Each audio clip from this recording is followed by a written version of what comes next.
नमस्कार, मी डॉक्टर गोमटेश पाटील. आज मन संवादच्या mind care and self growth सिरीजमध्ये आपल्या सर्वांचं मनपूर्वक स्वागत करतोय.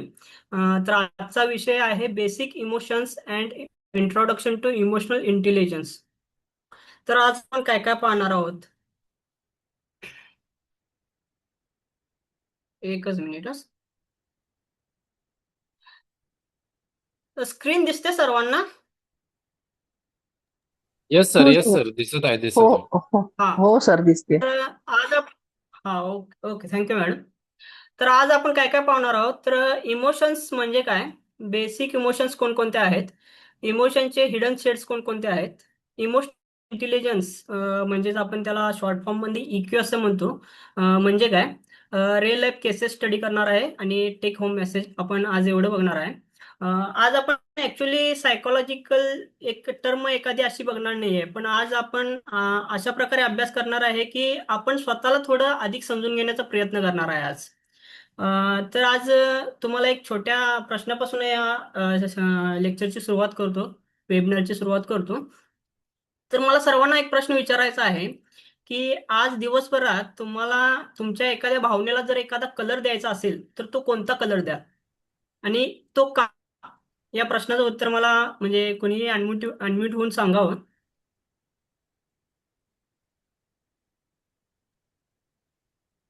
सर, बोलू? हा, बोला मॅडम. शिवानी कुलकर्णी बोलतेय. हा मॅडम, बोला. सकाळच्या वेळेला थोडीशी घाई गडबडीच्या वेळेला चिडचिड झाली, त्याच्यामुळे मी रेड शेड देईन. ओके पण ओके त्याच्यानंतर आतापर्यंतचा वेळेला व्हाईट शेड देईन, कारण की खूप ओके काम डाऊन झालेली आहे आणि कंट्रोल करता आले आहेत मग त्यानंतर emotions. Okay okay okay. Red colour कशासाठी द्यावा असा वाटला मॅडम तुम्हाला? सकाळी जरा चिडचिड झालेली, कंट्रोल नाही करता आला स्वतःचा राग, ओके ओके ओके, मग त्याच्यासाठी त्यामुळे. तुम्ही सिम्बॉल, रेड कलरचा सिम्बॉल वापरला त्याच्यासाठी. हा. ओके ओके, खूप छान मॅडम. अजून कोणी सांगू शकेल?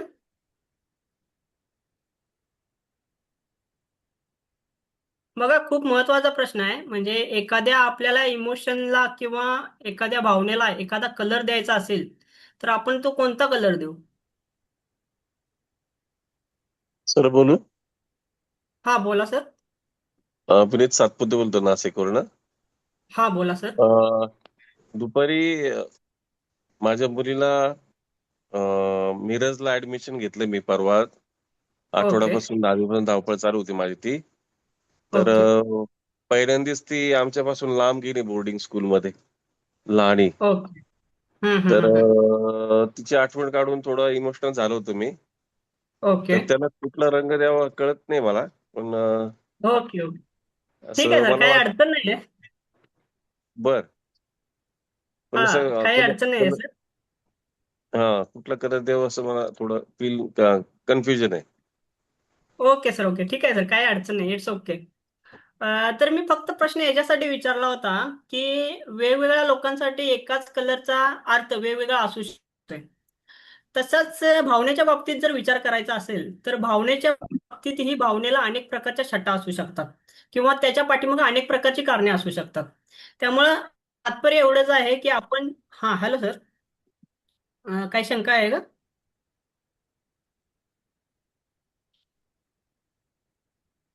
हॅलो. हा, तर तात्पर्य एवढंच आहे की आपण वेगवेगळ्या कलरना वेगवेगळा अर्थ लावू शकतोय. तसंच आपण वेगवेगळ्या भावनांना वेगवेगळी कारणं देखील सांगू शकतोय आणि वेगवेगळ्या त्याच्या शेड्सही सांगू शकतोय. तर आता मला सर्वांना एक सर्वात म्हणजे आता हे आपलं दरवेळेसारखं सेशन जे आहे ते खूपच इंटरॅक्टिव्ह होणार आहे आणि त्या सगळ्यामध्ये तुमचा सर्वांचा सहभाग हा खूप महत्वाचा आहे. तर मला आता एक प्रश्न विचारायचा वाटतोय की खूप महत्वाचा प्रश्न आहे तो, की भावना म्हणजे नेमकं काय?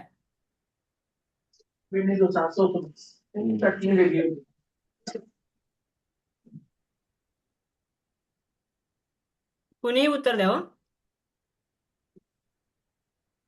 भावनेची व्याख्या आपण कशा प्रकारे करू शकतो किंवा भावना म्हणजे नेमकं काय?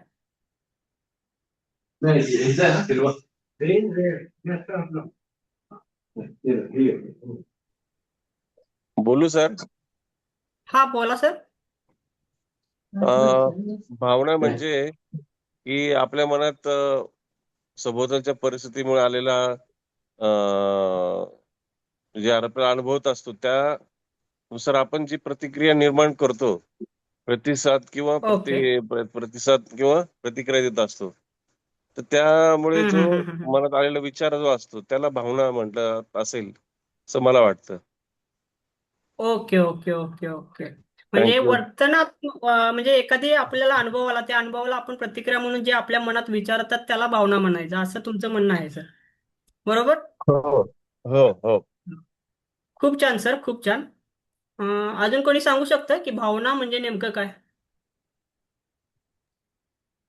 तर एक्सटेंडेड फिलिंग्सला आपण भावना म्हणू शकतो, की ज्या फिलिंग्स आहेत एक पण त्या खूप काळपर्यंत राहत असतील आपल्याकडे, पुन्हा पुन्हा होत असतील, तर त्याला आपण इमोशन्स म्हणतो. मोस्टली आपण मराठीमध्ये फिलिंग्स आणि इमोशन एकाच पद्धतीने घेतो, पण फिलिंग्स या ओके तात्पुरत्या असू शकतात आणि भावना या खूप काळापर्यंत असू शकतात. Okay okay okay. हा, जवळपास आहे मॅडम. तुम्ही फिलिंग्स आणि इमोशन्स हा म्हणजे जवळजवळ एकाच अर्थाने वापरले जातात. पण इमोशनची जी व्याख्या आहे ना ती जरासं ब्रॉड पद्धतीने आपण पाहणार आहोत इथं. अजून कोणाला बोलायचं आहे याविषयी? मी भाव बोलू का? हा अश्विनी कुलकर्णी. हा मॅडम बोला. हा. एखादी घटना किंवा परिस्थिती किंवा एखादं सिच्युएशन जेव्हा येते त्यावेळेला आपल्या म, आपण आपली जी रिॲक्शन असते तर ओके किंवा आपण आपल्यावर होणारा परिणाम जो असतो शारीरिक मानसिक परिणाम जास्त ओके तर तर त्याला आपण भावना म्हणू शकतो. हा, खूप छान मॅडम. अगदी उत्तराच्या जवळपास पोचलेला आहात. तर मी आता तुम्हाला सायंटिफिक जी व्याख्या आहे हे जी इमोशनची ती सांगणार आहे. तर what is emotion? Emotion is a complex psychological and physiological state that involves a subjective experience, a physiological response, and a behavioral expression. म्हणजे काय तर भावना म्हणजे एखाद्या अनुभवाला दिलेली मानसिक, शारीरिक आणि वर्तनात्मक प्रतिक्रिया. तर या व्याख्येवरून काय प्रतीत होते आपल्याला की भावना म्हणजे नुसती मानसिक प्रतिक्रिया नाही आहे. ते मानसिक आपल्या या भावनेमुळं आपलं मन तर बदलतंच पण त्याच्याबरोबर आपलं शरीरही बदलते आणि आपलं वर्तनही बदलते. आता एका उदाहरणातून ही इमोशनची व्याख्या आपण समजावून घेऊ. समजा अचानक आपल्या समोर एक साप आला तर काय काय लक्षणं दिसतील आपल्यामध्ये? कोणी सांगू शकाल? आपल्याला घाम फुटेल, ओके. हृदयाची धडधड वाढेल, हृदयाची धडधड वाढेल. बोलता येणार नाही आपल्याला, ते शब्द बोलता फुटणार येणार नाही तोंडातून. बोलता येणार नाही. बरोबर आहे मॅडम. की एखादा साप आपण जर अचानक पुढे पाहिला तर आपल्या हृदयाचे ठोके वाढतील, थरथरायला लागेल, त्यानंतर घाम येईल खूप, आपल्या मनात विचारांचं काहूल उठेल, भीती वाटायला लागेल आणि आपल्याला पळून जावं असं वाटेल. तर ही म्हणजे इमोशनची व्याख्या अशी आहे की तिथं फक्त मानसिक जे चेंजेस आहेत ते आता फक्त मानसिक चेंजेस न बघता त्याच्याबरोबर सायकोलॉजिकल, फिजिओलॉजिकल म्हणजेच माइंडचे सिमटम्स, बॉडीचे सिमटम्स आणि बिहेवियरल सिमटम्स या सगळ्यांचा संगम जिथं होतो तिथं इमोशन ही टर्म उदयाला येते. तर थोडक्यात बघा इथं सापाला बघितल्यानंतर आपल्याला मनाच्या स्थितीमध्ये पण बदलला झाला. त्यानंतर आपल्याला फिजिओलॉजिकल सिमटम्स म्हणजे जसे घाम येणे, हृदयाची धडधड वाढणे, त्यानंतर थरथरायला होणे हे सगळे बॉडी सिमटम्स बघायला लागले आणि बिहेवियरल चेंजेस काय बघायला मिळेल? पळून जाण्याची जी शक्यता आहे ना ती इथं वाढीस लागली. हे बिहेवियरल चेंजेस आपण इथं म्हणू शकतो. तर एकंदरीत माइंड सिमटम, बॉडी सिमटम आणि बिहेवियर सिमटम हे तिन्ही सिमटम मिळाल्यानंतर आपल्याला इमोशन बघायला मिळाली. ही इमोशन ही भीतीची इमोशन आहे. तर आता मला सगळ्यांना एक प्रश्न विचारायचा आहे. आज जरा म्हणजे इंटरॅक्टिव्ह चर्चा जास्त होणार आहे. तुम्ही सगळ्यांनी भाग घ्यायचा प्रयत्न करा जेणेकरून आपल्याला जास्त आउटपुट देता येईल याच्यामध्ये.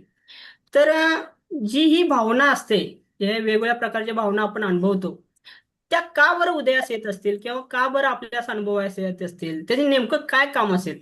म्हणजे भावनेचं नेमकं काम काय? त्या का म्हणजे उत्पन्न होत असतील आपल्या मनामध्ये, शरीरामध्ये वगैरे? कोणी सांगू शकतं?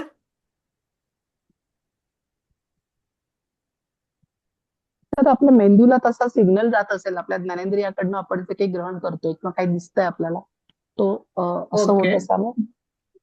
हम्म हम्म हम्म हम्म. हो, सिग्नल तर जातोच आपल्या मनातून मेंदूला सिग्नल तर जातोच. तर ह्याच्या पलीकडे आपण काय करू, म्हणजे त्याचं म्हणजे एक्सप्लेनेशन काय देऊ शकतो की भावना का उत्पन्न होतात, त्याचं नेमकं काम काय आहे?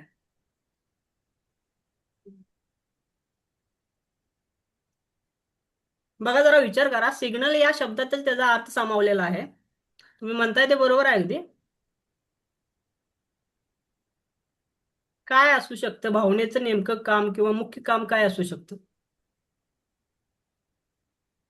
सर इंटरेस्टिंग क्वेश्चन आहे. नैसर्गिक प्रक्रिया आहे ना सर ती तर. हॅलो. हो, नैसर्गिक प्रतिक्रिया आहेच ती. पण त्याचं काही ना काहीतरी काम असणार आहे ना आपल्या शरीरामध्ये.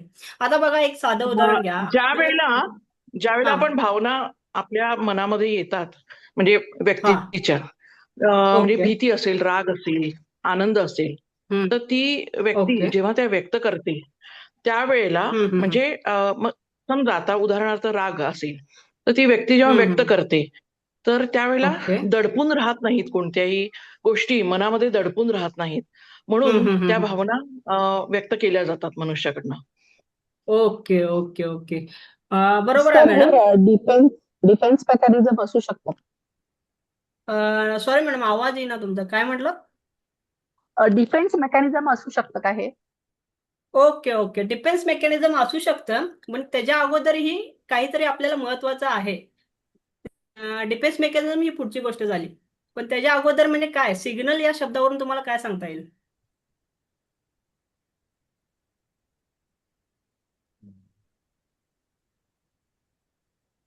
बघा, चला आता मी तुम्हाला एक गोष्ट सांगतो. त्या गोष्टीवरून आपण त्या म्हणजे इमोशनचं काय काम असू शकतं एक अंदाज लावू शकतो. तर एक राजा होता आणि त्या राजाच्या दरबारामध्ये एक 4 संदेशवाहक होते. एक संदेशवाहक असतो तो आनंदाची बातमी आणायचा, दुसरा संदेशवाहक असतो तो दुःखाची बातमी आणायचा, तिसरा संदेशवाहक धोक्याची सूचना आणत असे आणि चौथा संदेशवाहक जो असतो तो अन्यायाची बातमी आणत असे. आता राजा असतो ना, तर राजाला आनंदाच्या बातम्या खूप आवडायच्या आणि बाकीच्या ज्या बातम्या आहेत म्हणजे दुःखाची बातमी असू दे, अन्यायाची बातमी असू दे, भीतीची बातमी असू दे किंवा धोक्याची बातमी असू दे, ह्या बातम्या त्याला अजिबात आवडत नसत आणि साहजिकच मग ते आणणारे संदेशवाहक पण त्याला आवडत नसत. मग राजाने एक काम केलं. थोड्या दिवसांनी ह्या बाकीच्या 3 जे संदेशवाहक होते त्यांना कामावरून काढूनच टाकलं. आता थोड्या दिवसांनी राज्यावर संकट आलं. का, तर तुम्हाला समजलंच असेल. तर काय कारण होतं की ज्या दुःखाच्या भीतीदायक घटना होत्या त्या घडायचं काही बंद झालं नव्हतं, पण त्या बातम्या राजाच्या कानापर्यंत पोहोचत नव्हत्या. ही गोष्ट बरोबर आहे का? याच्यावरून काय सांगू शकता आता भावनेचं नेमकं काम काय आहे? संतुलन साधणं. बरोबर मॅडम, संतुलन साधणं. पण त्याच्या अगोदरही सर्वात महत्वाचं काम म्हणजे संदेश वहन करणं. संदेश वहन म्हणजे बऱ्याच वेळा काय होतं माहिती आहे का, आपल्या याच्यामध्ये बॉडीमध्ये किंवा मनामध्ये बऱ्याचशा भावना दाटून आलेल्या असतात. अ, काही वेळा क्वचितपणे नकळतपणे आपण काही भावना दाबून टाकतो. म्हणजे राग आल्यानंतर राग दाबून टाकतो, दुःखाकडे दुर्लक्ष करतो किंवा मग भीतीपासून पळून जाण्याचा प्रयत्न करतो. तर ह्या भावना असतात, त्या भावना समस्या नाही आहेत. भावना हा म्हणजे संदेश वहन करतात आपल्या शरीरामध्ये, आपल्या बॉडीमध्ये, आपल्या मेंदूमध्ये. एक डेफिनेट प्रकारचा संदेश देण्याचं काम हे भावना करतात. म्हणजे तुम्हाला आता डिटेलमध्ये समजवायचं तर एक एक भावना घेऊ आपण आणि त्या भावनापासून कोणता संदेश आपल्या मनापासून आपल्या बुद्धीला पोहोचवला जातोय हे बघू आता आपण. तर आता आनंदाची भावना घ्या. तर मला सांगा, आनंदाची भावना काय संदेश देतोय, मेंदूला काय संदेश देतोय आनंदाची भावना? कोणी सांगू शकेल? म्हणजे आपल्या रिअल लाईफ मध्ये आपले अनुभव तुम्ही आठवा आणि त्या अनुभवावरनं सांगण्याचा प्रयत्न करा की आनंद आपल्या मेंदूला काय संदेश देत असेल.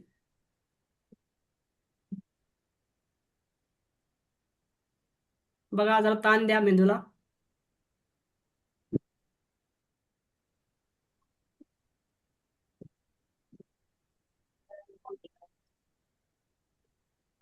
बघा, कोणी सांगू शकतं का?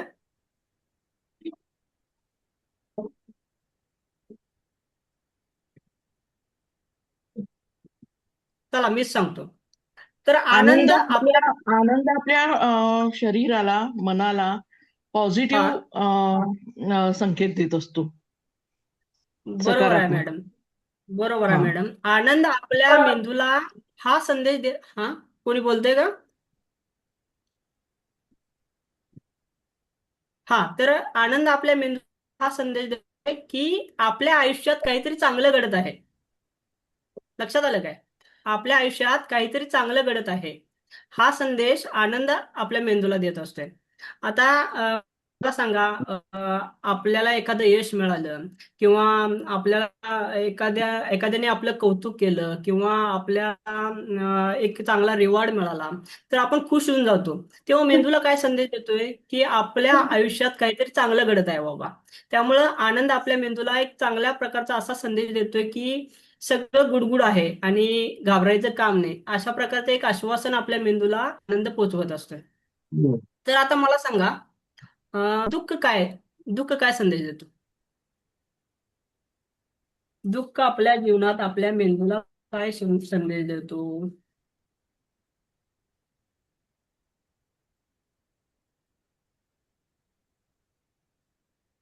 बोला, कोणी सांगू शकतं काय?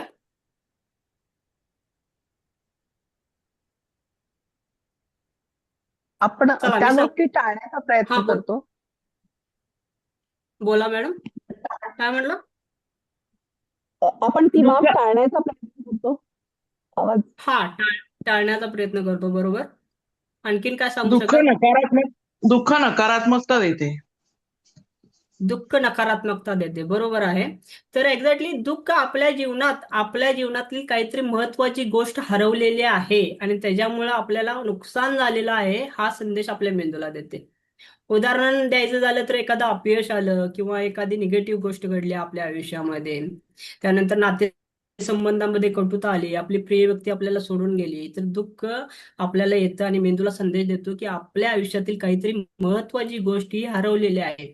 मग अशा वेळेला मेंदूला काय सांगतं, मन आपलं काय सांगतं की तुला आता कुणाच्या तर आधाराची गरज आहे किंवा तुला स्वीकाराची गरज आहे किंवा तुला विश्रांतीची गरज आहे. अशा प्रकारे एक माइंड आपल्या मेंदूला संदेश देत असताना त्याच्याप्रमाणे आपली मग ऍक्टिव्हिटी सुरू होत असते. तर त्यानंतर मग राग. राग काय येत असेल बरं? रागाचा मेन उद्देश काय असतो?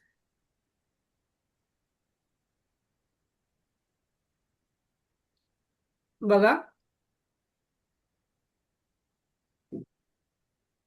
रागाचा मेन उद्देश काय असतो? राग काय काम करतो? अपेक्षापूर्ती न होणं. बरोबर, अपेक्षापूर्ती न होणं. म्हणजे समजा आपण एखादी बाउंड्री आखून दिलेली असते किंवा एखादी सीमा आखून दिलेली असते आणि कुणीतरी ती बाउंड्री ओलांडलेली असते, तर मग आपल्याला राग येतो. उदाहरण द्यायचं झालं, वचनभंग झालेला तर असतो किंवा एखाद्याचा खोटेपणा आढळलेला असतो, तो नडलेला असतो, त्याच्यामुळे आपल्याला राग येतो किंवा कोणीतरी आपल्याला फसवलं असतं. म्हणजे आपण घालून दिलेली सीमा जी असते, ती बाउंड्री असते, ती कोणीतरी ओलांडली तर मग आपल्याला राग येत असतो. त्यानंतर मला सांगा, भीती काय येत असावी बरं? काय सर? भीती भीती भीती का, फिअर, फिअर, भीती काय येत असावी? भीतीचा मेन उद्देश काय आहे?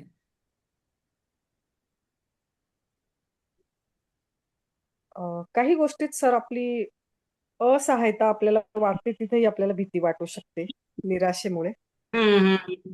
बरोबर. आणखीन काय?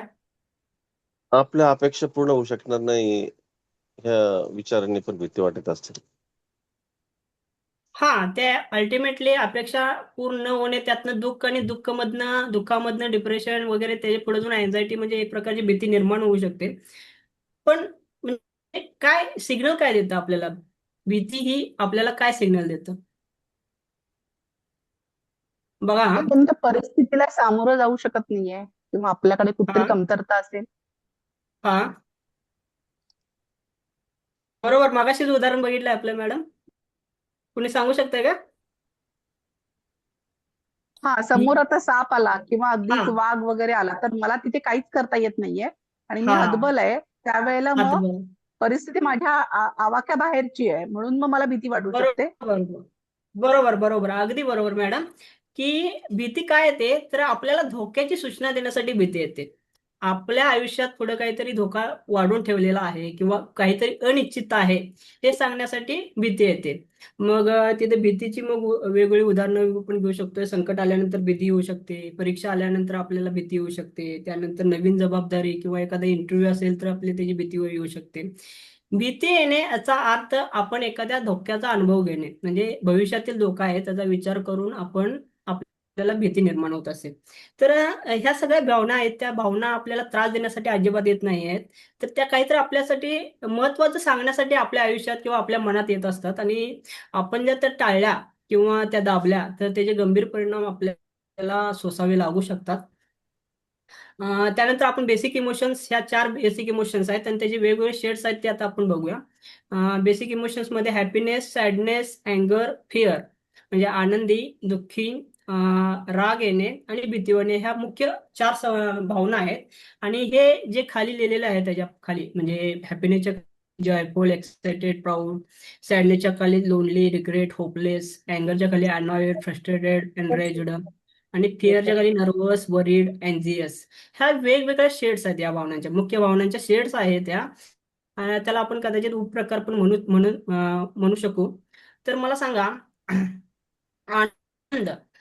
मला सांगा आनंद म्हणजे नेहमी असणे म्हणजे लाभ म्हणजे स्मितहास्य करत हसणे किंवा मोठ्याने हसणे असा याचा अर्थ होतोय का? नेहमीच हसत राहणे म्हणजे हॅपीनेस किंवा आनंदी राहणे असा याचा अर्थ होतो का? नाही सर. हा कारण मग काय जर अर्थ आपण होतो? चार्ली अ, हॅलो. काही वेळेला आपल्याला समोरची व्यक्ती खूप हसताना दिसते, पण त्याच्यामध्ये दुःख किंवा हम्म. काहीतरी लपवण्याचा पण हेतू असू शकतो. ओके. ओके म्हणजे हॅपीनेसची व्याख्या आपण कशी करू म्हणजे हॅपीनेस म्हटल्यावर हे म्हणजे ठराविक वर्तन म्हणजे हॅपीनेस किंवा आनंदी असं आपण करू शकू का? म्हणजे एकच ठराविक मापदंड म्हणजे हॅपीनेस आनंदी असणे असं आपण म्हणू शकतोय का?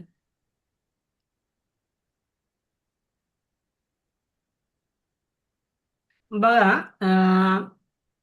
इथं हॅपीनेस म्हणजे एकच आपण एखादी उपप्रकाराची भावना बघा जॉयफुल आहे जॉयफुल म्हणजे आनंदी असणे एक्साइटेड म्हणजे उत्साही असणे मूड म्हणजे अभिमानी असणे ह्या सगळ्या ज्या भावना उपप्रकार आहेत हे सगळं स्वरूप हे हॅपीनेसचं असू शकते म्हणजे ठराविक फक्त हे हसणंच किंवा स्मित हास्य करणं हे म्हणजे हॅपीनेस फक्त एवढंच नव्हे या प्रकारचे अजूनही उपप्रकार आहेत त्या सगळ्या उपप्रकारांना आपण हॅपीनेस असं म्हणू शकतो म्हणजे थोडक्यात सांगायचं म्हटलं की हॅपीनेस आनंदी चेहऱ्याला अनेक चेहरे असतात म्हणजे त्याच्या पाठीमाग तुम्ही हसू पण शकताय किंवा शांत समाधानात पण आनंदी जीवन असू शकतंय अशा प्रकारे हॅपीनेसला आनंदी याला अनेक प्रकारचे चेहरे असतात. आता मला सांगा एक म्हणजे पर्सनली तुम्हाला सगळ्यांनाच प्रश्न विचारतो की आपण शेवटचं आपल्या आयुष्यात पूर्णपणे मनानं समाधानी कधी होतो किंवा आनंदी कधी होतो असं तुम्हाला आठवतं का कधी? हो सर. एखादा आनंदी आनंदी घटना सांगा म्हणजे मनापासून मी त्यावेळेला आनंदी होतो किंवा होते एखादी घटना सांगू शकता का तुम्ही? बोलू सर मी? हा बोला की सर बोला बोला. हा. तर माझ्या लहान मुलीला मिरजला आठवड्यापासून सगळं प्रयत्न करून काल तिचं ऍडमिशन परवा ऍडमिशन झालं आणि काल ती ओके. बोर्डिंग स्कूलला गेली. हा माझा आयुष्यातला एक आनंदाचा क्षण होता. याच्यामध्ये ओके. आर्थिक अडचणी असताना सुद्धा मी ती हिंमत केली आणि माझे काही ओके. नातेवाईकडून मित्रांकडून पैसे गोळा करून ते पैसे भरले आणि मला मदत पण हम्म पटापट हम्म आली. याचा पण मला एक आनंद आला हम्म की हम्म. लोक माझे प्रेम करतात, विश्वास दाखवतात. तर एक चांगलं छान मला वाटत होतं काल. थँक्यू. ओके ओके खूप छान अनुभव सर खूप छान. तर याच्यातून हेच म्हणजे मला सांगायचं होतं की हॅपीनेस ही खूप ब्रॉड टर्म आहे आणि छोट्या छोट्या गोष्टीतनं पण आपण हे जे उपप्रकार आहे जॉयफुल एक्साइटेड प्राऊड या प्रकारचे आनंद आपण उपभोगू शकतो इथे म्हणजे हे सांगायचं होतं मला.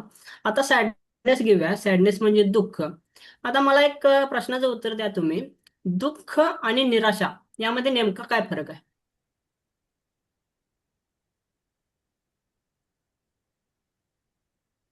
सर, बोला. आपण काहीतरी गमावलं तर आपल्याला दुःख होतं हम्म. आणि आपला अपमान वगैरे झाला तर आपल्याला एक निराशा राहते की आपले सर्व प्रयत्न जे असफल झाले त्याच्यामुळे निराशा येते. आपण काही करू शकलो नाही हम्म. याचं. Okay, okay, okay, okay. आणखीन काय सांगू शकाल? आपल्या आयुष्यात एखादी जवळची व्यक्ती आहे आणि ती गेली, हम्म. हम्म. म्हणजे हम्म. डेथ झाला, तर दुःख हम्म. होतं. ह्याला दुःख हम्म. म्हणू शकतो आपण. आणि समजा की एखादी व्यक्ती आहे आणि हम्म. हम्म. त्या व्यक्तीने एखाद्या व्यक्तीला समजा धोका दिला आणि ती ओके, व्यक्ती त्याचा सतत विचार करायला लागली, तर ती निराशेत जाते. तर त्याला ओके. आपण निराशा म्हणू शकतो. म्हणजे सततचा जो विचार करून तिला हम्म. आलेला जो हम्म. काही फेज आहे, तर ती निराशा हम्म. आपण म्हणू शकतो. म्हणजे त्या दुःखाचं ओके, रूपांतर पुढे जाऊन निराशेत होतं. Okay, okay, okay, okay. मी मॅडम, हा, आणखीन कोण बोलणार आहे याच्यावर?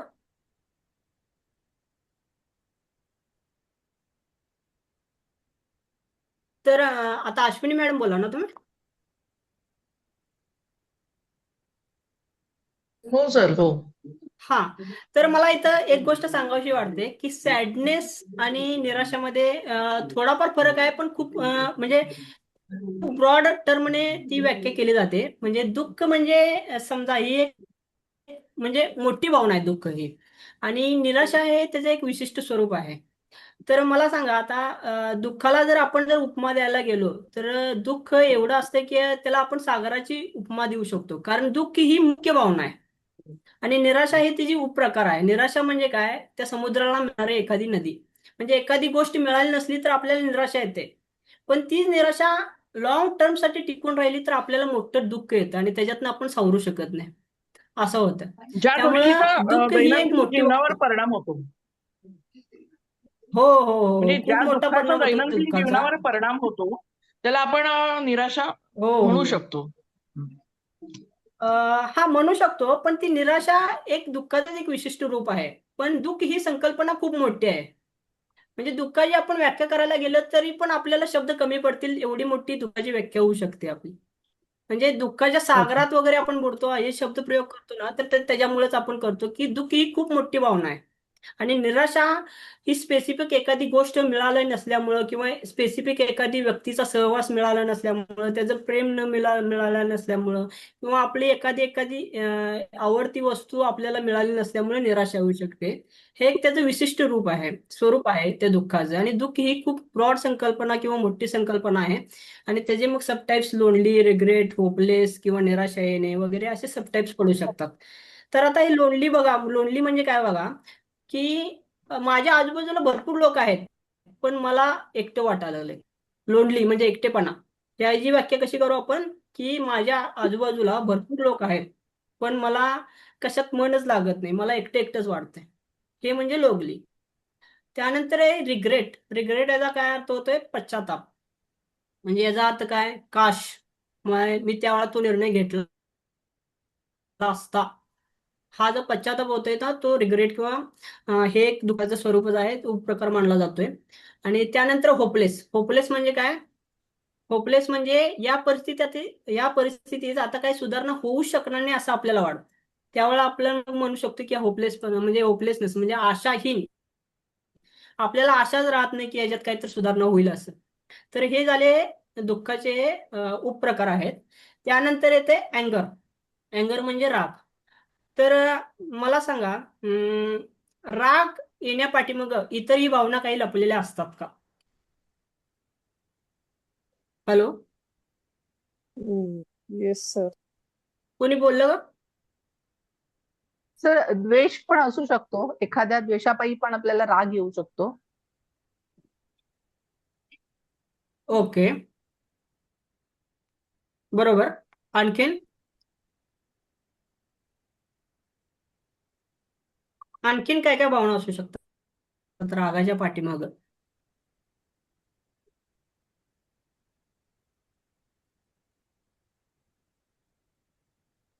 कोणी सांगू शकतं?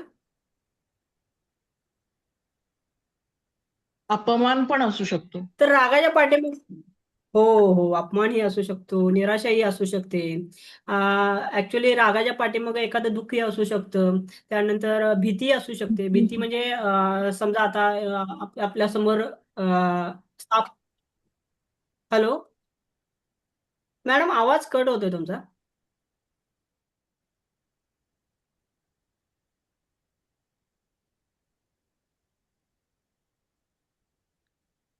हॅलो. अ, बहुतेक रेंजचा प्रॉब्लेम आहे.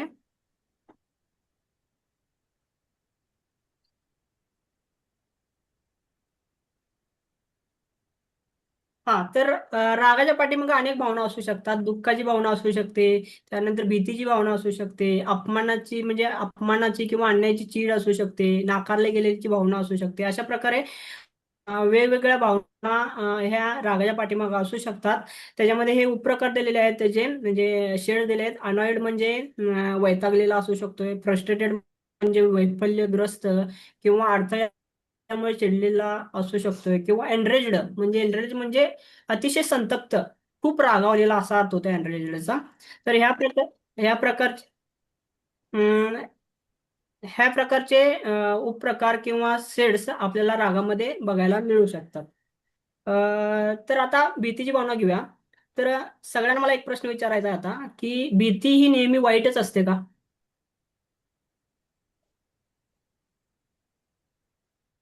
बघा. नाही सर. कधी कधी आपल्याला नैतिक आपण जे वर्तन करतो ते त्याच्या मागे पण जर भीती असेल तर आपलं वर्तनही ओके सुधारू शकतं. Okay okay. बरोबर आहे मॅडम. भीती नेहमी वाईटच असू शकत नाही. कारण मगाशीच आपण एक उदाहरण बघितलं की सापाचं. साप जर पुढे आला आणि आपल्याला भीतीच वाटली नाही तर काय, म्हणजे आपली काय हालत होऊ शकते हे हे तुम्ही म्हणजे याला अंदाज करू शकताय. त्यामुळे भीती ही आपल्याला बऱ्याच वेळा संकटातनं वाचवण्यासाठी येते. आणि त्या भीतीच्या भावनेमुळं आपण कदाचित योग्य ऍक्शन घेऊ आणि आपल्याला स्वतःला सावरू किंवा संकटातनं आपल्याला बाहेर पडू शकतो. त्यामुळे भीती ही कायम वाईटच असते असे नाहीये. म्हणजे भीतीचे वेगवेगळे प्रकार किंवा शेड्स आहेत. ते नर्वसनेस म्हणजे एखाद्या चिंतेतनं आलेली भीती असू शकते. वरीड म्हणजे एखाद्या उद्याच्या गोष्टीची अत्याधिक काळजी करणे म्हणजे वरीड असू शकते. अँक्झियस म्हणजे एखादा माणूस जर सतत अस्वस्थ राहत असेल तर तो अँझायटीच्या म्हणजे मानसिक समस्याचा शिकार होऊ शकतो किंवा त्याला ही सततची अस्वस्थता सतावू शकते, असा याचा अर्थ होतोय. तर आता पुढं मी एक तुम्हाला उदाहरण देणार आहे की या भावना ज्या आहेत त्या आपण कोणत्या प्रकारे ओळखू शकतो किंवा त्याचं आपण ओळखणं किती महत्वाचं आहे. भावना ओळखणे हे किती महत्वाचं असते. तुम्हाला एक उदाहरण देतो आपण. हॅलो. हा, तुम्हाला एक उदाहरण देतो आता, की एक आई असते आणि त्या आईचा मुलगा आहे तो उच्च शिक्षणासाठी परदेशात जाणार असतो. खूपच मेहनतीनं त्या आईनं त्याला शिकवलेलं असतं, वाढवलेलं असतं आणि एक दिवस तो असाच विमानामध्ये जाऊन पुढच्या शिक्षणासाठी परदेशात निघून जातो. मग ती जी आई असते ती आई घरात येऊन रडायला लागते. आता मला सांगा, या आईच्या मनामध्ये नेमक्या कोणत्या भावना असतील आता?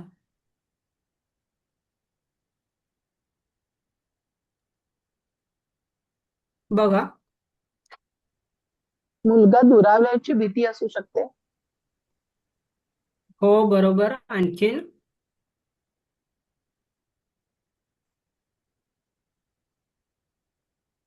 चिंता आणखीन सर, कोणती काळजी पण असू शकेल.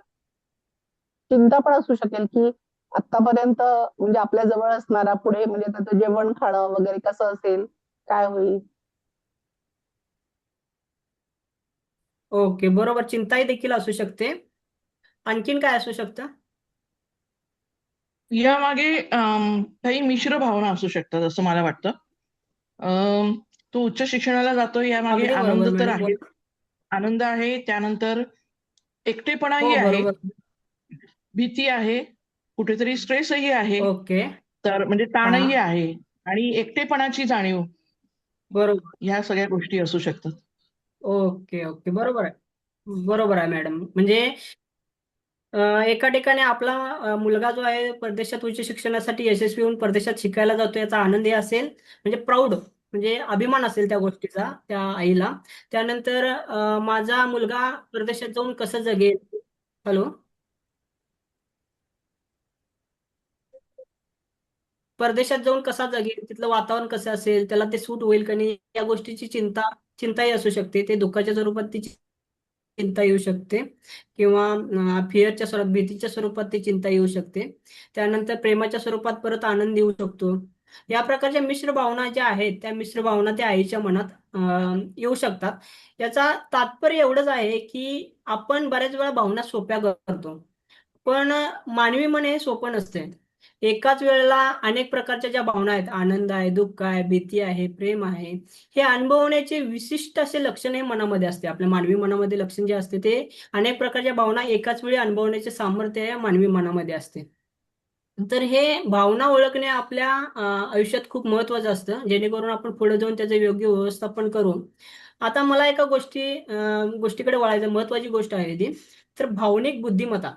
तर मला कोणी सांगू शकेल का भावनिक बुद्धिमत्ता म्हणजे काय? इमोशनल इंटेलिजन्स किंवा इक्यू ज्याला आपण म्हणतो, तर भावनिक बुद्धिमत्ता म्हणजे काय?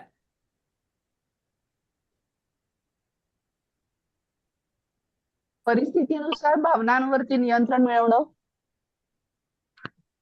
ओके. आणखी थोडे एक्सप्लेन करू शकता मॅडम? अं, आता सर मला एखादी गोष्ट पटत नाहीये, पण ओके. म्हणजे समजा आपले वरिष्ठ अधिकारी असतील किंवा प्रिन्सिपल कोणी असेल आणि त्यांची गोष्ट पटत नाहीये, त्यावेळी ओके. मी मनावर संयम ठेवते. त्यावेळी मला राग किंवा कुठलीच भावना मी व्यक्त करता येणार नाहीये, आणि नंतर हम्म, मग हम्म. एखादी सिच्युएशन बघून मी ती मांडू शकते. तर इथे इमोशनल इंटेलिजन्स येऊ शकतो का? ओके.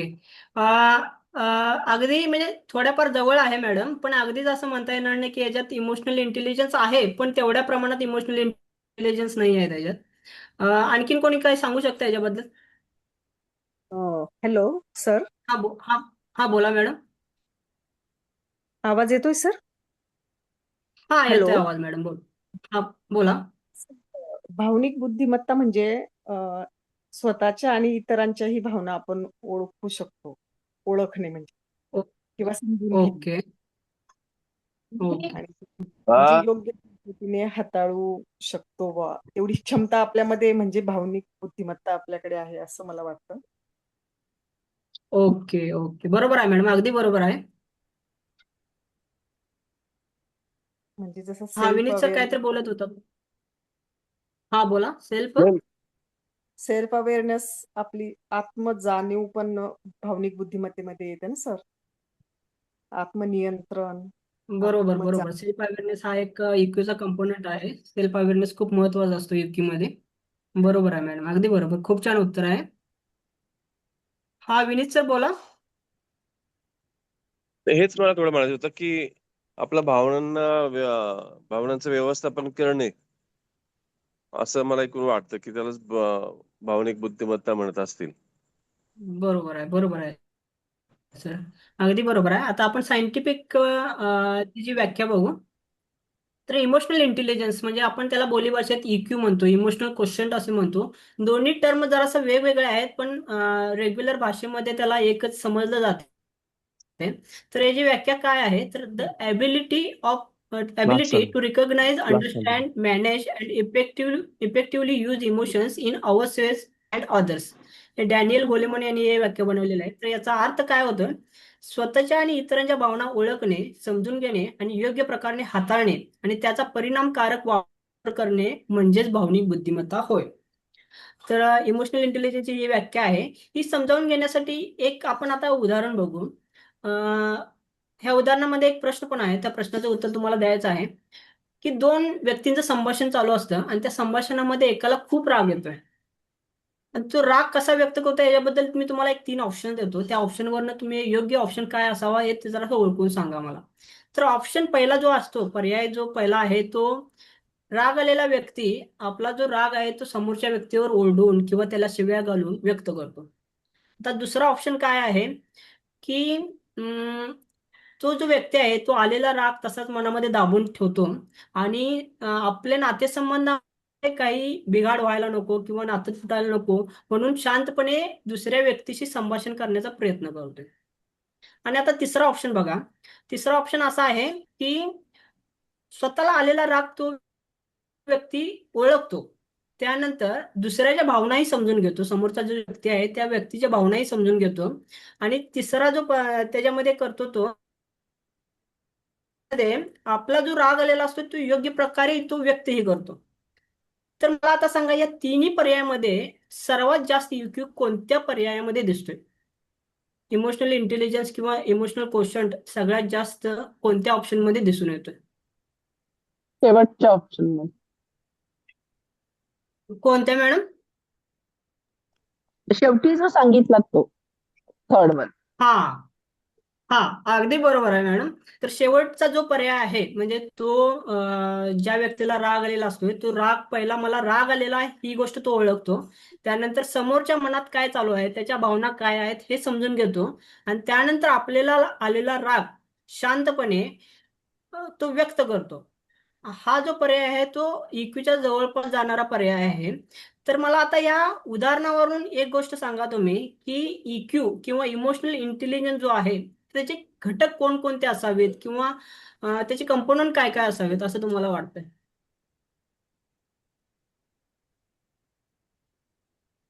बघा थोडा अवघड प्रश्न आहे.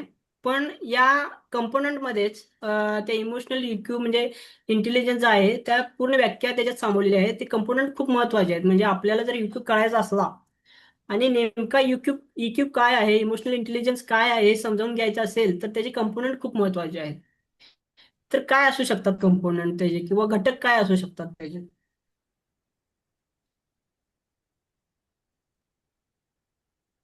जेव्हा व्यक्ती बघा. स्वतःबरोबरच दुसऱ्याला समजून घेते तेव्हा त्याच्यामध्ये एम्पथी, ओके. तन्नुभूती येस येस येस येस. हा घटक ऍब्सोल्युटली खूप ऍब्सोल्युटली महत्वाचा बरोबर. आहे. हो हो, एम्पॅथी एक खूप महत्वाचा घटक इमोशनल इंटेलिजन्सचा आहे. याच्या व्यतिरिक्त आणखीन कोणकोणते घटक असू शकतात म्हणजे इमोशनल इंटेलिजन्सचे? आता हा एक घटक झाला. मी आता सांगतो तुम्हाला 4 घटक महत्वाचे आहेत त्याच्यात. त्याच्यापैकी एक झाला एम्पॅथी. आत्मभान. बाकीचे कोणकोणते घटक असू शकतात? काय आत्मभान. म्हटलं ना? आत्मभान. बरोबर, आत्मभान. अगदी बरोबर मॅडम. Self aware. नियंत्रण बरोबर आणि बरोबर, अगदी बरोबर. स्वनियंत्रण आत्मभान. किंवा हा, दुसरा घटक झाला आत्मभान. आणि सेल्फ स्वनियंत्रण किंवा self control. Yes yes yes, तिसरा बरोबर आहे. तिसरा घटक आहे स्वनियंत्रण किंवा सेल्फ रेग्युलेशन. आणखीन एक घटक राहतोय. कोणता असावा तो? कोणता? सामाजिक कौशल्य पण पाहिजे ना सर? इमोशनल सामाजिक इंटेलिजन्स. कौशल्य हा सेल्फ रेग्युलेशनचा एक आपण सब टाईप म्हणू शकतोय. सामाजिक कौशल्य म्हणजे भावना रेग्युलेट करणे हा एक म्हणजे सामाजिक कौशल्याचा एक भाग असू शकतो. त्याच्या व्यतिरिक्त एक महत्वाचा कंपोनंट आहे तो म्हणजे relationship management. Okay. Internal motivation पण असू रिलेशनशिप शकतो का? काय म्हटलं मॅडम? इंट्रिन्सिक मोटिवेशन किंवा आंतरिक प्रेरणा पण असू शकेल. हा, आंतरिक प्रेरणा पण असू शकते पण एक सेल्फ अवेअरनेसचा तो एक भाग येऊ शकतोय. तर मेन मुख्य जे कंपोनंट आहेत ते 4च कंपोनंट आहेत. पहिला आहे तो सेल्फ अवेअरनेस म्हणजे आत्मभान जो म्हटला तुम्ही तो आत्मभान. त्यानंतर सेल्फ रेग्युलेशन आहे. त्यानंतर एम्पॅथी आहे आणि त्यानंतर रिलेशनशिप मॅनेजमेंट आहे. तर सेल्फ अवेअरनेस किंवा स्वभान म्हणजे आत्मभान म्हणजे काय? Self awareness, self motivation. Motivation. आणखीन स्वतःमधल्या त्रुटी आणि स्वतःमधले जी काही स्ट्रेंथ आहे ती माहिती असणं किंवा ओळखणं. हो, बरोबर, अगदी बरोबर आहे. म्हणजे या क्षणाला मला सध्या काय वाटतं हे ओळखण्याची जी क्षमता आहे ती सेल्फ अवेअरनेस आहे. हा, म्हणजे या क्षणाला माझ्या मनात कोणत्या भावना चालू आहेत किंवा माझ्या मनाला काय वाटतं हे जे ओळखण्याची जी क्षमता आहे ना त्याला सेल्फ अवेअरनेस किंवा आत्मभान असे म्हणतात. एक छोटंसं उदाहरण घेऊया. तर एखाद्या मित्राचा फोन येतोय आणि त्या मित्राच्या फोन वर आपण चिडून बोलतो त्या मित्राशी, रागावून बोलतो, चिडून बोलतो.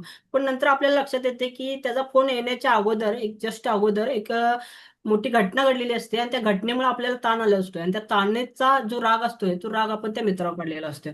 हे जेव्हा आपण स्पॉटला आपल्याला कळतं ना की आम्हाला राग आलेला आहे, तो राग कशामुळे आलेला आहे आणि त्याचा म्हणजे आपण कशा प्रकारे प्रतिक्रिया दिलेला आहे, या गोष्टीचं आपल्याला जेव्हा सेल्फ रिअलायझेशन होते ना, तर ही गोष्ट सेल्फ अवेअरनेस मध्ये येते. आता दुसरी जी कंपोनंट आहे, दुसरा जो घटक आहे तो सेल्फ रेग्युलेशन म्हणजे स्वनियमन. याच्याबद्दल काय सांगू शकता? सर सेल्फ म्हणजे रेग्युलेशन म्हणजे काय? आपल्या भावनांना दाबून आवेगावर नियंत्रण ठेवायचं म्हणजे आपल्या भावनांच्या. ओके. ओके. नियंत्रण ठेवायचे. हा नियंत्रण ठेवायचा हा शब्द थोडाफार मिसमॅच होऊ शकतो याच्यात. तरी पण म्हणजे तुम्ही एक्सप्लेन करू शकता का मॅडम?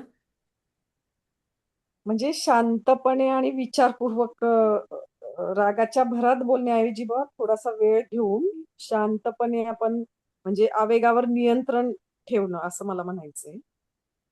सेल्फ बरोबर. रेग्युलेशन बरोबर असं. मॅडम. अगदी बरोबर तुम्ही उत्तर दिलेलं आहे. पण इथं मला एक छोटीशी म्हणजे बदल करावा वाटतो छोटासा. नियंत्रण हो हो ठेवण्याऐवजी आपण हाताळू शकतो असं म्हणू शकतो का बघा. म्हणजे येस. आपल्या भावना ज्या येणार आहेत त्या स्वीकारून आपण त्याला कसे हाताळू याची जी क्षमता असते ती सेल्फ रेग्युलेशन असते. जी योग्य हो प्रकारे आलेल्या भावना हाताळणे म्हणजे सेल्फ रेग्युलेशन. त्याला आपण कदाचित असंही म्हणू शकतो की भावनांना दिशा देणे. ओके म्हणजे सर. एखादी भावना चुकीच्या दिशेने आपल्याला प्रवृत्त करत असेल एखादी कृती करण्यासाठी, तर त्याची दिशा बदलायची आणि ती दिशा चांगल्या डिरेक्शनसाठी किंवा चांगल्या दिशेसाठी वापरायची. असं एखादं आपण सेल्फ रेग्युलेशनची व्याख्या करू शकतो की म्हणजे आलेल्या भावनांना योग्य प्रकारे हाताळण्याची क्षमता. तर याचं उदाहरण असं होऊ शकतंय की आपल्याला राग आलेला आहे, पण तो आपण आलेला राग शांतपणे प्रतिक्रिया न देता थोडा वेळ थांबून समोरच्या जी जी कृती आहे त्या कृतीचा शांतपणे निषेध करणे. अशा प्रकारे आपण करू शकतोय का बाबा? म्हणजे हे म्हणजे सेल्फ रेग्युलेशन होऊ शकतं का? हो सर, म्हणजे मग भावना दाबून न ठेवता त्यांचं व्यवस्थापन करणे असं पण होऊ शकतं ना सर? हाताळणे. बरोबर, बरोबर. अगदी, अगदी बरोबर आहे. आता मला म्हणजे दाबून ठेवणे आणि योग्य प्रकारे हाताळणे यामध्ये काय फरक हं. असू शकतो कोणी सांगू शकेल का? म्हणजे आता हे उदाहरण मी सांगितलं त्या उदाहरणातच याचं उत्तर आहे. एखादे भावना दाबून ठेवणे आणि ती योग्य प्रकारे हाताळणे याच्यामध्ये काय फरक असू शकतो? म्हणजे सर समोरच्याचं ऐकून घ्यायचं थोडं आधी शांतपणे आणि ओके. मग संवाद साधायचा. ओके. मग मग आपण बोलायचं बरोबर आहे, भावनेची बरोबर. खरी असं. व्यक्ती असं सांगू बरोबर आहे. शकते की हा. तुझंही बरोबर आहे.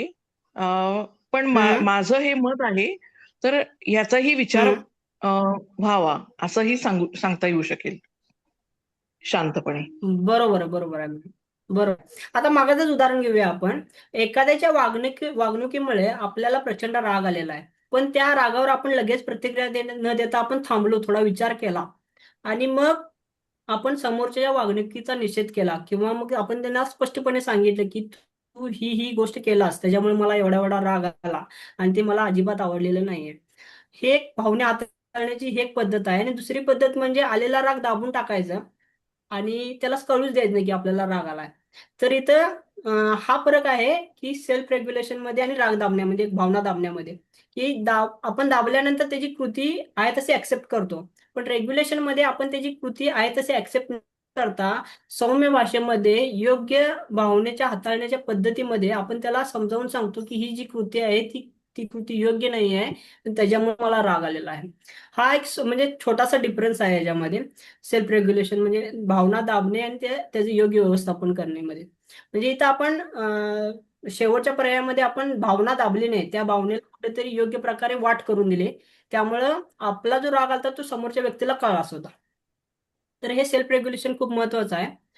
तर आता मला आता मगाशी चर्चा झालीच एम्पॅथीची, तर एम्पॅथीची एक्झॅक्ट व्याख्या काय होऊ शकते सांगू सांगू शकता का कोणी?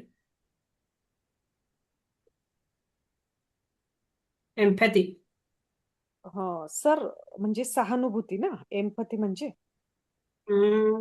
नाही, सहानुभूती वेगळी टर्म आहे नाही आणि म्हणजे सह अनुभूती ही वेगळी टर्म आहे. हा हा स्वानुभूती सर, सॉरी. तर म्हणजे आपण दुसऱ्यांच्या भावना समजून घेऊन हम्म त्यांच्या दृष्टिकोनातून आपण हम्म त्यांच्या नजरेतून आपण त्यांच्या भावना समजून घेणं. बरोबर बरोबर बरोबर बरोबर. स्व अनुभूती सह अनुभूती ही टर्म जी आहे ना, तर आपल्याला दुसऱ्याच्या जागी राहून त्यांच्या दृष्टीने आपल्याला त्यांच्या भावना समजून घ्यायच्या आहेत. हे म्हणजे एम्पॅथी झाली. आता एक उदाहरण देतो याच्यासाठी, एम्पॅथीसाठी. तर एक समस्याग्रस्त मित्र आहे तुमचा आणि तो शांतपणे बसलेला आहे. तर त्याला आपण एम्पॅथी देण्यासाठी असं म्हणू शकतो की तू म्हणजे त्याला पहिला विचारू शकतो की तू बाबा ओके आहेस ना, बाबा तू बरा आहेस ना. बरा आहेस ना म्हटल्यानंतर आपण त्याला म्हणू शकतो की तू आता कोणत्या परिस्थितीतून जात आहेस हे मी पूर्णपणे समजू शकतो, असं म्हणू शकतोय. हं? तर ही झाली एम्पॅथी. तर मला आता सांगा, सिम्पॅथी आणि एम्पॅथी मध्ये नेमका काय फरक आहे? तर सिंपती म्हणजे स्वानुभूती, म्हणजे समोरच्याच्या जागेवर आपण स्वतःला ठेवून ते अनुभवतो. हा बरोबर आहे. नाही नाही, सिम्पॅथी वेगळी आणि एम्पॅथी वेगळी आहे मॅडम. सिम्पॅथी म्हणजे काय आणि एम्पॅथी म्हणजे काय? एम्पॅथी जे आपण आता व्याख्या चर्चा केलेलीच आहे, पण सिम्पॅथी म्हणजे काय? सहानुभूती म्हणजे फक्त सहानुभूतीमध्ये फक्त की मी तुला समजून घेऊ शकतो, हम्म तुझ्या भावना समजून घेऊ शकतो एवढं म्हणणं.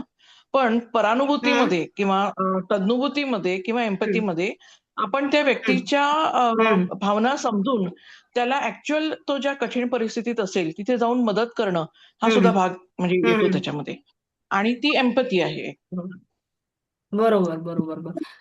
म्हणजे मी तुम्हाला समजून घेऊ शकतो हा पण पार्ट मॅडम थोडाफार एम्पॅथी मध्येच येतो. आता आपण असं म्हणू शकतो का बघा मॅडम, की सिंपती म्हणजे मला तुझ्याबद्दल वाईट वाटतंय, जे काय घडलं किंवा ज्या परिस्थितीतून जात असते त्याच्याबद्दल मला वाईट वाटायलंय. आणि एम्पॅथी म्हणजे हो. तू ज्या परिस्थितीतून चाललास ती परिस्थिती, तू कोणत्या परिस्थितीमधून चाललास ती पूर्णपणे मी समजू शकतो. आणि मला ते व्यक्त करण्यासाठी शब्दच नाहीत माझ्याकडे. मी फक्त समजू शकतोय तुला. हे म्हणजे एम्पॅथी. असं होऊ शकतं का बघा मॅडम? एम्पॅथी म्हणजे मला हो. तुझ्याबद्दल वाईट वाटतंय, म्हणजे जाता जाता आपण सांत्वन करतो ना, की हे तुझ्या बाबतीत घडायला नको पाहिजे होतं, तुला वाईट वाटलं असेल, मला पण खूप वाईट वाटलं. ही म्हणजे सिम्पॅथी. आणि एम्पॅथी म्हणजे त्याच्या जागी राहून ते अनुभव, त्या भावना आपण अनुभवल्या. ही म्हणजे एम्पॅथी. लक्षात आलं? Yes sir. हा. तर आता शेवटचा कंपोनंट जो आहे तो relationship management.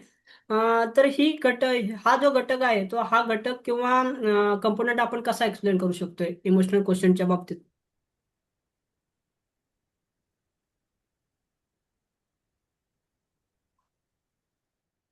Relationship management.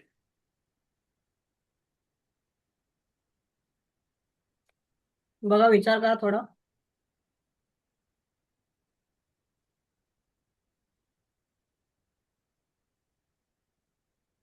Sir, relationship मॅनेजमेंटमध्ये म्हणजे आपण स्वतःच्या आणि इतरांच्या भावना समजून हम्म आणि सकारात्मक रीतीने विश्वासपूर्ण आपले नातेसंबंध आपण टिकवून ठेवण्याची आपण जी प्रयत्न करतो ते रिलेशनशिप मॅनेजमेंट असू शकतं सर.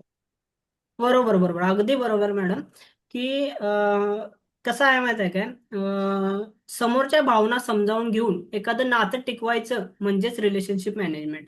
आता याचं उदाहरण घ्यायचं म्हणजे, तर उदाहरण कसं होऊ शकतं, की दोन मित्रामध्ये वादावाद झाले, मतभेद असू शकतात, मतभेद झाले. पण एखादा मित्र त्यातला काय म्हणतो, की बाबा आपल्यात मतभेद असू शकतात पण आपली जी मैत्री आहे, आपली जी दोस्ती आहे ती तुटायला नको. म्हणजे या प्रकारे आपण ते एक्सप्लेन करू शकतो रिलेशनशिप मॅनेजमेंट मध्ये. म्हणजे एका दृष्टीने आपल्याला नातेही तोडायचं नाही आहे, पण जे काय आहे ते स्पष्टपणे बोलायचं पण आहे आपल्याला. म्हणजे आपले मतभेद असू शकतात पण मला ही मैत्री तोडायची नाहीये. आता मला एक महत्वाची गोष्ट विचारायची आहे. गोष्ट अशी आहे की बरोबर असणे किंवा चुकीचं असणे आणि नाते टिकवणे ह्या दोन वेगवेगळ्या गोष्टी आहेत का एकच गोष्ट आहे? बघा, खूप अवघड प्रश्न आहे. बरोबर असणे आणि नातेसंबंध टिकवणे. बरेचदा आपण काय करतो की नातं तुटायला नको म्हणून आपण ऍडजस्टमेंट करतो. म्हणजे तू जे काय सांगशील ते खरं, त्याला मी मान्यता देतो किंवा त्याला मी ऍग्री करतो, त्या वाक्याशी ऍग्री करतो. पण बरोबर असणे आणि नातेसंबंध टिकणे ह्या दोन वेगवेगळ्या गोष्टी आहेत काय, म्हणजे एकच गोष्ट आहे. इक्यूच्या बाबतीत विचार करा, म्हणजे इमोशनल इंटेलिजन्सच्या बाबतीत विचार करा. सर वेगवेगळ्याच गोष्टी आहेत ना दोघं पण. अगदी बरोबर आहे, वेगवेगळ्या गोष्टी आहेत. म्हणजे काही वेळेला, बऱ्याच वेळेला आपण काय करतो की नातं टिकवण्यासाठी समोरचा व्यक्ती जे काय म्हणेल त्याला आपण मान्यता देतो आणि त्याच्या आपण काही असो, म्हणजे बरोबर असो चुकीचं असो काही असो, पण त्याच्या होला हो मिळवून आपण नातं टिकवायचा प्रयत्न करतो. पण इथं इमोशनल इंटेलिजन्सच्या दृष्टीने जर विचार केला, जर आपली गोष्ट बरोबर असेल किंवा समोरच्याची गोष्ट एखादी चुकत असेल, तर आपण तिथं वेळीच त्यांना ठणकावून सांगता आलं पाहिजे आपल्याला की ही गोष्ट बरोबर आहे, ही गोष्ट चुकीची आहे. पण आपल्याला हे नातं तोडायचं नाही आहे. म्हणजे नातं टिकवणे ही गोष्ट वेगळी आहे आणि एखाद्या गोष्टीत सहमती मिळवणे किंवा एखाद्या गोष्टीशी मिळते जुळते घेणे ही गोष्ट वेगळी आहे. त्यामुळं या दोन्ही गोष्टीची भेळमिसळ होता कामा नये. या या गोष्टीमुळे म्हणजे EQ थोडाफार प्रमाणात अफेक्ट होऊ शकतो रिलेशनशिप मॅनेजमेंटमध्ये. तर हे आता आपण चार म्हणजे कंपोनंट्स बघितलेले आहेत EQचे: self awareness, self regulation, empathy, relationship management. तर आजच्या या म्हणजे सेशन म्हणजे छोटासा सेशन होता, पण आपण जास्त इंटरॅक्शन केल्यामुळं हे सेशन वाढलं आणि खूप चांगली चर्चा झाली. तर याच्यामध्ये आपण टेक होम मेसेज काय काय घेऊ शकतो की भावना आपल्या मनाचा GPS आहेत. भावना दाबू नका, त्या ओळखा. एकाच वेळी अनेक भावना असू शकतात. प्रतिक्रिया देण्यापूर्वी भावना समजून घ्या. आणि EQ हा शिकता येणारा गुण आहे. तर इथे बघा, आज आपण भावना ह्या नियंत्रित करण्यासाठी आपण शिकलेलो नाही आहे, आज शिकलेलो नाही आहे. तर भावना ओळखण्यासाठी, समजून घेण्यासाठी आणि ते यशस्वीरित्या हाताळण्यासाठी आपण एकत्र प्रवास केलेला आहे आज.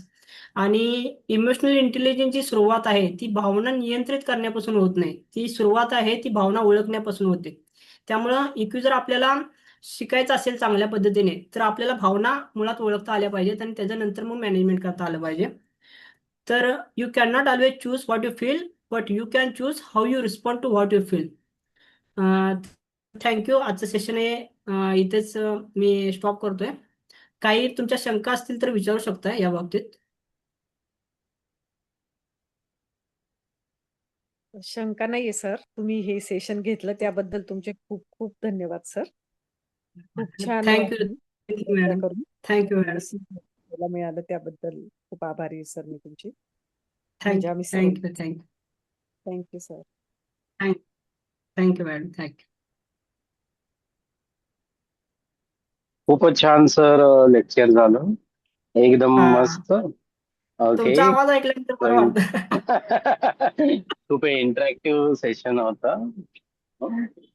सो थोडस मी बाहेर आहे, त्यामुळे आवाज जरा हो पाठीमागचा सर. येत असावा. हं? असं ओके. खरंच खूप छान झालं.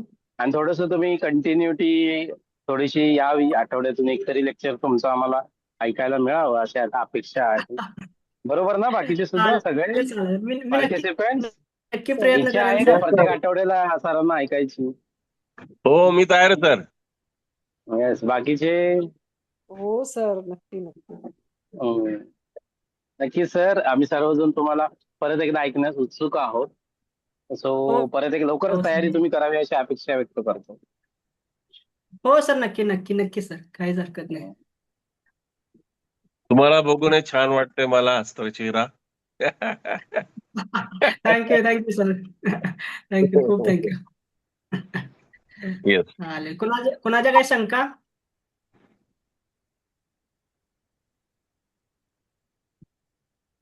ठीक आहे. तुम्ही इतकं छान एक्सप्लेन केलेलं आहे की ती शंकेला आता वाव मिळालेला नाहीये. ऍक्च्युली विचार आता परत सुरू झालेले आहेत.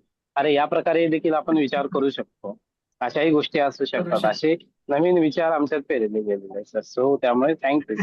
नाही नाही नाही सर, म्हणजे तुमच्या या बाबतीत मला विचार ऐकायचे आहेत. म्हणजे छोटासा पार्ट आपण घेतलेला आहे, म्हणजे बेसिक आणि ऍडव्हान्स काउन्सिलिंग कोर्समध्ये.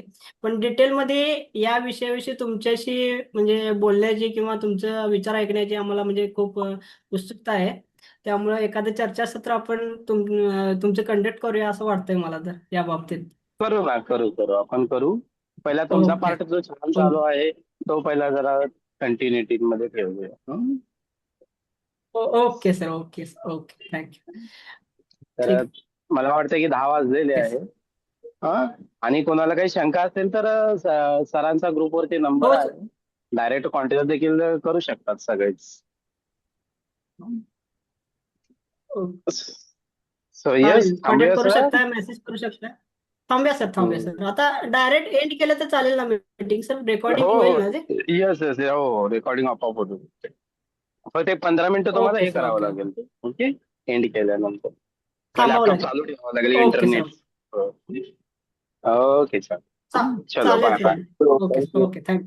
सर्वांना okay good night. Okay. Good night sir, good night.